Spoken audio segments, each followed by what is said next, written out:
Halo kawan-kawan, kembali lagi bersama di konten KOI. Hari ini kita melakukan sebuah konten kedua bernama KOI Jurnal. Perkenalkan, nama saya Vicky Dono. Hari ini kita kedatangan narasumber dari putra daerah di sebuah daerah di Jawa Tengah, yaitu Pekalongan. Ya, bisa perkenalan dulu? Oke, perkenalkan nama saya Rifki, saya dari Pekalongan. Oke.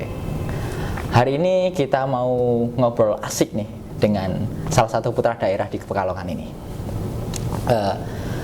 Sebelum Mas Rifki datang ke Jogja, bisa diceritain dulu Mas Rifki, kenapa kok Mas Rifki bisa datang ke Jogja?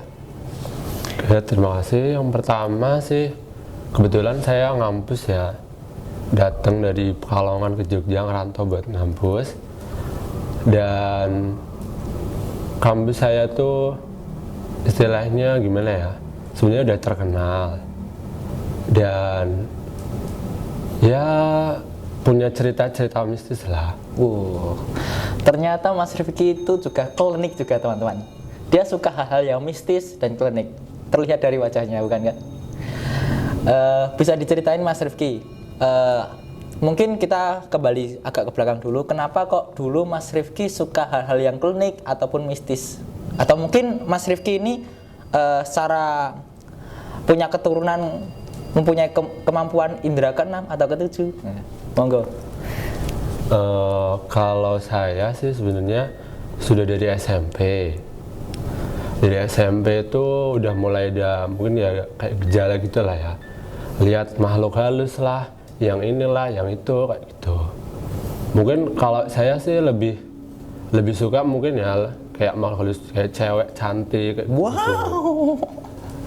Tapi kebanyakan malah nemuin yang mungkin bagi saya serem juga tuh. Untuk kejadian pertama ini Mas Rifki, yang Mas Rifki pernah jumpai itu wujud seperti apa sih kalau kita boleh tahu?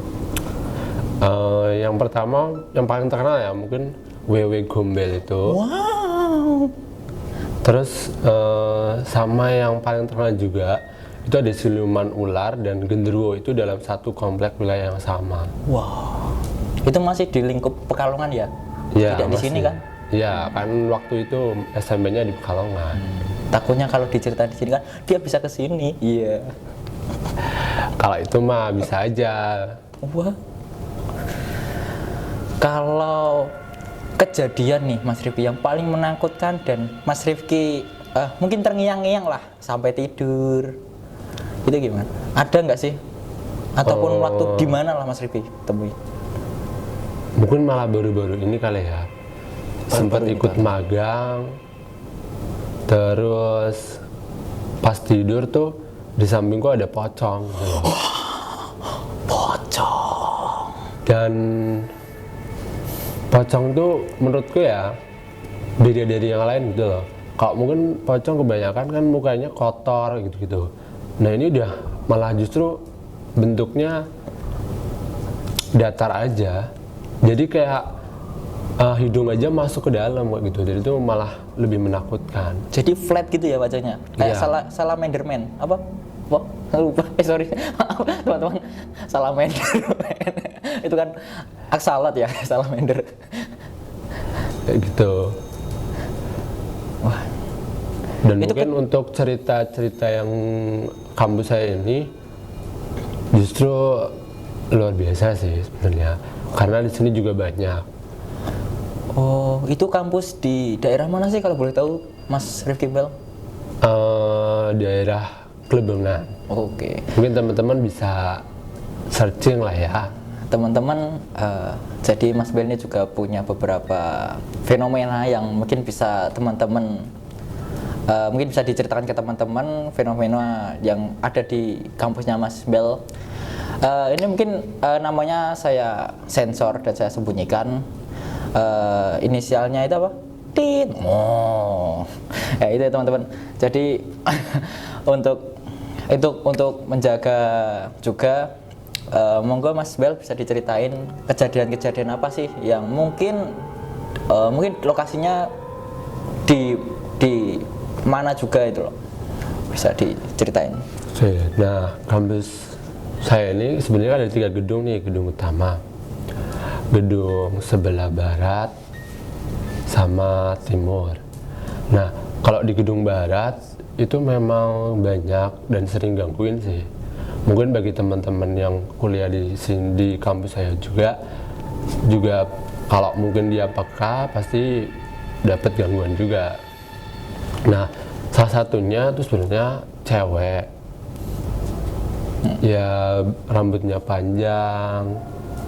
Untungnya sih mukanya nggak serem. Cantik ya? Iya. Tapi di balik itu semua sebenarnya ada sosok yang justru mengatur itu semua. Ada penguasanya gitu? Iya. Jadi ada yang istilahnya mengkoordinasi bagian mana. Jadi ada seperti rajanya lah seperti itu. Nah sebenarnya rajanya itu di area parkir. Di parkiran teman-teman. Nah di area parkir ini sebenarnya tepat banget itu di pohonnya. Namun ada istilahnya kejadian yang kurang mengenakan di mana kampusku ini dia pohonnya ditebangin. Nah si yang ngatur ini itu agak marah dan akhirnya kejadian juga ada salah satu cutting saya itu sampai kesurupan. Dan itu pun cukup lumayan lama. Bahkan dia sudah meminta sesajen dan lain sebagainya. Dan sempat saya cerita ke teman saya, justru saya yang diserang gitu. Jadi justru mereka malah lebih apa ya, mengarah ke saya gitu loh. Sampai mungkin kalau bisa ditunjukin luka-lukanya mungkin ada bagian yang luka. Karena memang dirasa ya kalau saya rasa sih ya kayak seperti tonjokan gitu lah. Oh, energinya kuat gitu ya? Iya. Tapi kok Anda menceritakan di sini? Nah, sebenarnya nggak masalah sih. Oh, nggak masalah ya. Kan masih sama saya gitu loh. Belum, nanti kan kita pulang sendiri-sendiri masih BL. Nggak apa-apa kalau misalkan itu. Untungnya sih dia bukan tipikal orang, bukan tipikal makhluk yang temperamen ini, gitu ya? Ya, temperamen sama nggak mengikutin lah. Dia hanya berkutik di wilayah kampus itu aja. Oke. Cuman ya itu sih di gedung bagian barat memang dia sering nampakin lah.